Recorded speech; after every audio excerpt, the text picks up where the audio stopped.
तो चलिए इसमें देखते हैं मनसबदारी प्रणाली क्या थी। यह एक प्रशासनिक और सैन्य व्यवस्था थी। मनसब का अर्थ था पद, ठीक है, उसका रैंक क्या था।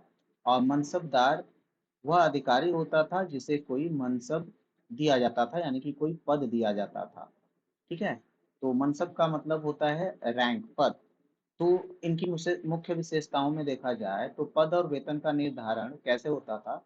प्रत्येक अधिकारी को एक निश्चित मनसब दिया जाता था, यानी कि हर एक अधिकारी को एक पद दिया जाता था और उस पद के हिसाब से वो अपना काम करता था। और देखिए उसी के आधार पर उसका वेतन और प्रतिष्ठा तय होती थी। दो प्रकार की रैंक थी अकबर के मनसबदारी प्रणाली में, जात और सवार का।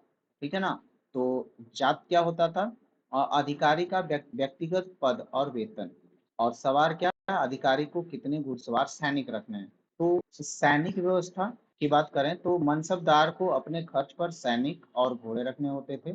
आवश्यकता पड़ने पर उन्हें बादशाह की सेवा में प्रस्तुत करना पड़ता था उन घोड़ों को, सैनिकों को। ठीक है। और स्थानांतरण, देखिए मनसबदारों का समय समय पर तबादला किया जाता था ताकि वे किसी क्षेत्र में अधिक शक्तिशाली न बन जाएं। देखिए ये तो आज भी चलता है, वो अलग बात है। देखिए विवादित टॉपिक है।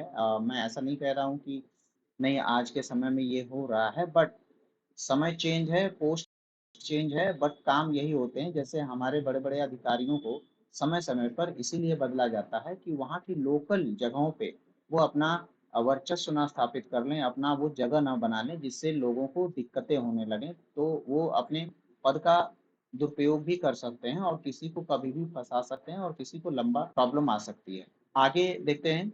यदि मनसबदार का मनसब 2000 जाति और 1000 सवार था तो उसका व्यक्तिगत पद 2000 का माना जाता था और उसे 1000 घुड़सवार रखने होते थे।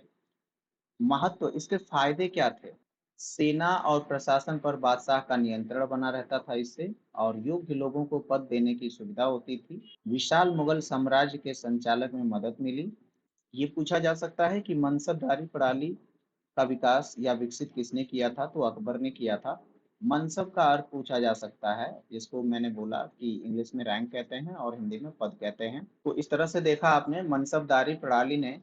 और इस प्रणाली में क्या हुआ? तो मनसबदारी प्रणाली को अकबर ने विकसित किया था। अकबर के समय काल में मनसबदारी प्रणाली की शुरुआत हुई थी। इससे सवाल जो भी आएंगे इसी तरह से आएंगे जैसा कि आपने इसमें देखा।